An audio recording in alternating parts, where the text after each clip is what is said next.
Paz e bem, meus irmãos e minhas irmãs. Estamos na sexta-feira, dia 16 de fevereiro. Hoje o nosso evangelho é retirado do livro de Mateus, capítulo 9, versículos de 14 a 15. Naquele tempo, os discípulos de João aproximaram-se de Jesus e perguntaram: por qual razão nós e os fariseus jejuamos e os teus discípulos não jejuam? Jesus então respondeu-lhes: como pode os amigos do noivo jejuarem enquanto o noivo está presente? Pois eu vos digo que dias virão em que o esposo lhes será tirado. Aí sim eles jejuarão. Palavra da salvação. Meus irmãos e minhas irmãs, nós estamos iniciando a nossa caminhada quaresmal, porque quaresma significa 40 dias. E um dos principais valores ou sinais norteadores da quaresma é a conversão de vida, retornar ao Senhor. Os profetas surgirão agora nesse momento, pedindo a mim e a você que rasguemos os nossos corações e não as nossas vestes. Que curemos as nossas surdezes, para que a gente possa voltar ao Senhor, retornar ao Senhor. É sempre um grito de alerta, é sempre um pedido de converter-se, rever toda a história e toda a vida para retornar ao Senhor, reavivar a vida de fé, um reavivamento espiritual. Este é o sentido da quaresma, que tem início na quarta-feira de cinzas e vai ter encerramento na quinta-feira santa, na parte da tarde. Serão 40 dias, onde eu e você somos convidados novamente a retornarmos ao Espírito da Palavra, a intensificarmos a vida de oração e a buscarmos também novamente os exercícios espirituais penitenciais quaresmais, a oração, o jejum e a esmola. Hoje a pergunta do Evangelho é bem importante para nós também. Porque quantas pessoas de outras crenças religiosas chegam até nós também perguntando: por que nós estudamos a Bíblia e vocês não? Por que nós levamos a Bíblia para os nossos cultos e vocês não? Por que nós temos uma vida intensa de oração e vocês não? Por que nós fazemos isso e vocês não? São inúmeras as perguntas que as pessoas que não partilham de nossa fé também nos perguntam. E é aqui que nós temos que dar, então, a razão da nossa esperança. Não somente em cima de achismos pessoais.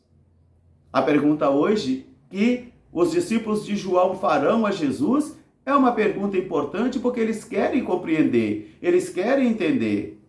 E a pergunta é: por que nós jejuamos se também os fariseus jejuam e os seus discípulos não?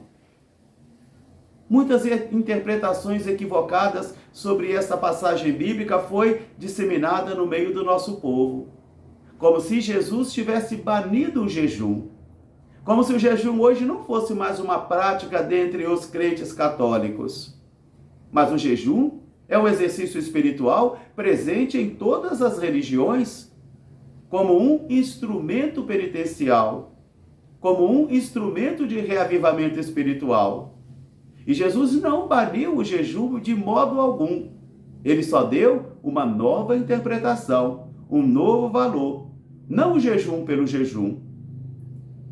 É só vocês perceberem bem que o jejum para nós cristãos não é um exercício para manter a estética, para emagrecimento, mas é um exercício espiritual, não é o jejum pelo jejum. O jejum na Bíblia, ele é sinal de luto, ele é sinal de desolação, ele é sinal de tristeza. E como Jesus quer passar então uma ideia da vinda do Filho do Homem como uma grande núpcia, onde Jesus é o noivo, ele é o filho do rei que preparou um grande banquete e mandou convidar muitas pessoas. E enquanto esse noivo está presente, não há motivo para o jejum, não há motivo para a tristeza, não há motivo para a desolação. não há motivo para o luto. Mas Jesus vai dizer, enquanto o Messias, enquanto o Cristo de Deus está presente, não há momento para o jejum. Porque esse momento é uma grande festa, é uma grande alegria, é uma grande adoração, é um grande louvor. Então não há espaço para o jejum. Mas vai chegar um dia em que o Filho do Homem, em que o Cristo será retirado, então aí sim os meus discípulos jejuarão. Meus irmãos, minhas irmãs, o jejum pertence à identidade cristã também católica. Tanto a abstinência da carne nas sextas-feiras e quartas-feiras prescritas pela Igreja, como também o jejum nos momentos certos, nos momentos prescritos pela fé cristã católica. Mas o jejum é um instrumento também pessoal, onde eu também posso organizar o meu jejum de acordo com a minha convicção profunda. Mas como hoje nós vivemos num adágio antigo que diz cada cabeça uma sentença, então assim nós vamos desvirtuando esses exercícios espirituais, principalmente se os pastores da igreja não foram iniciados a uma vida devota. Principalmente se os pastores da igreja não foram iniciados em sua vida prática a dar importância a esses meios de crescimento espiritual. Aí é um erro do pastor. Não é o jejum que deixou de existir, de ter validade. O jejum, a esmola e também a oração são pontos concretos de esforço. Pontos concretos de esforço. Concretos porque eles tocam a minha vida, eles tocam a sua vida. E esforço porque ele vai exigir de mim e de você esforço profundo, onde os preguiçosos não vão conseguir, os medíocres também não vão conseguir, os homens e as mulheres rasos não conseguirão, porque isso é um exercício espiritual. Jesus não veio banir o jejum. Jesus não veio desqualificar o jejum.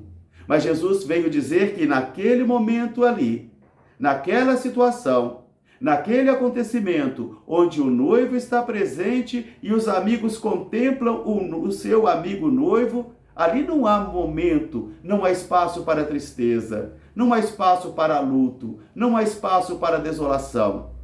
Mas ali há espaço para o louvor, para a adoração e para a alegria. Mas dias virão em que o noivo será tirado, aí sim eles jejuarão. Basta vocês prestarem bem atenção na tônica da nossa vida.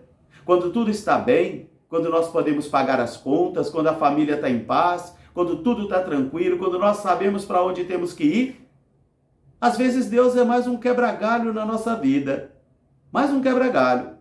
Mas quando vem a crise, quando vem a desolação, quando vem a corda no pescoço, serão esses momentos que nós vamos desenvolver uma religião pronto-socorro, porque nesse momento nós vamos buscar a oração intensiva, às vezes até fazer o jejum, às vezes até prometer esmolas, mas passado isso, nós não consideraremos mais, porque não virou uma cultura, não é uma cultura espiritual, não é uma cultura religiosa, mas são momentos esporádicos de pronto-socorro, de boias de salva-vidas, e que não edificam um homem e uma mulher de fé.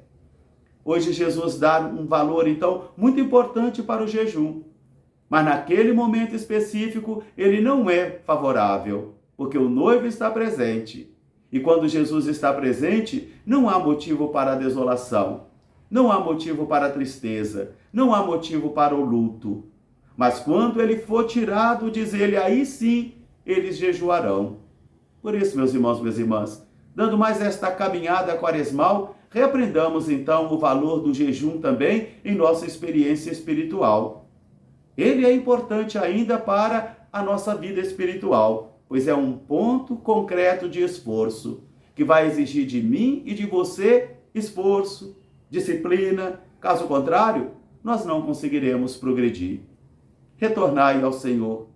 É o grande convite de Isaías na primeira leitura de hoje. Voltai a vossa vida para o Senhor. Um grande fraterno abraço para todos, paz e bem. Até amanhã, se Deus quiser. Santa Clara de Assis, rogai por nós. Paz e bem.